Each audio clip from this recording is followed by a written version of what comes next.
pagpapahalaga sa isang masagana at may pagmamalaking bayan ay nagsisimula sa pagkilala ng iba't ibang aspekto ng pag-unlad na naitatatag at napangangalagaan sa bawat taong lumilipas.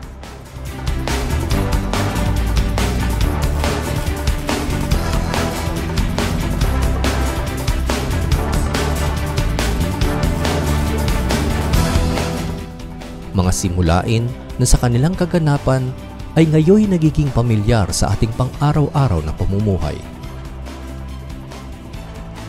Mga ehemplo ng taos at matapat na panunungkulan na pakiwari mga kinagisnan ng simbolo ng kung ano ang mga tatak at sagisag ng mongkada.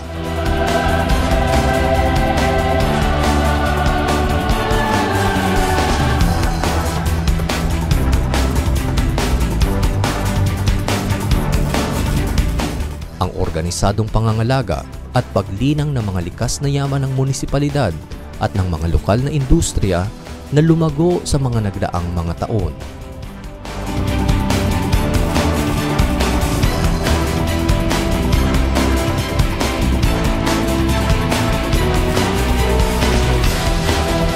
Ang mga infrastruktura na naging daan sa ibayong pagsagana ng agrikultura at sa pagpapahalaga sa kalinisan, kaayusan, at ganda ng mongkada.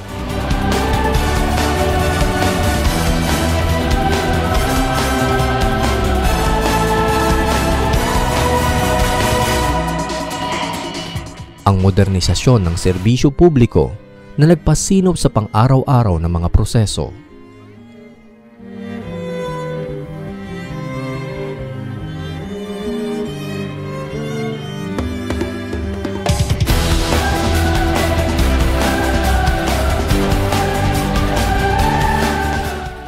Ang mga inisyatibong ginanap upang pangalagaan ang kapakanan ng komunidad.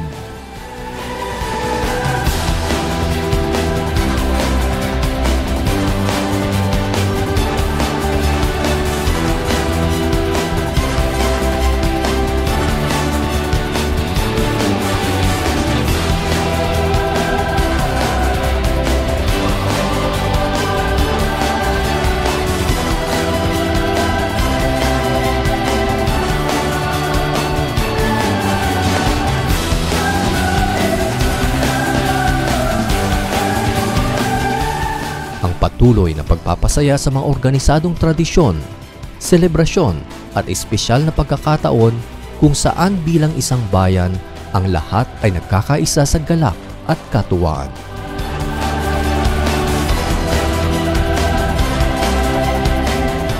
Ang lahat ng mga ito ay wastong na iuugnay sa mamamayan sa pamamagitan ng pag-unawa ni Mayor Benito Aquino at ng mga punong barangay. At maging sa pamamagitan ng pakikipanayam sa mga ahensya ng pamahalaan.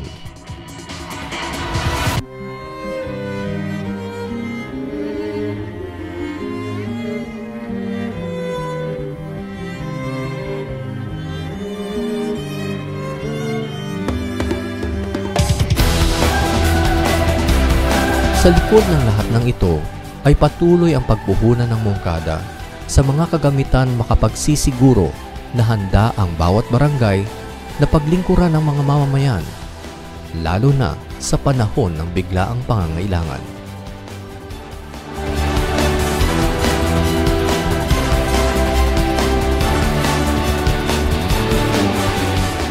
Ito ang panahon kung saan ang progreso ay nasusukat hindi sa bilang ng kung ano ang nababago, kundi sa kung ano ang mga kabutihan at kagandahan na napapanatili sa pamamagitan ng mga institusyon na yaman ng mongkada.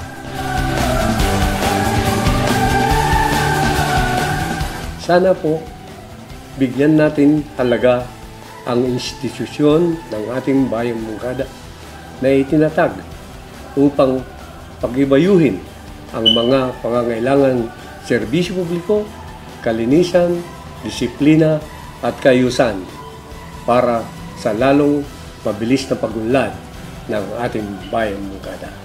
Salamat po sa inyo lahat.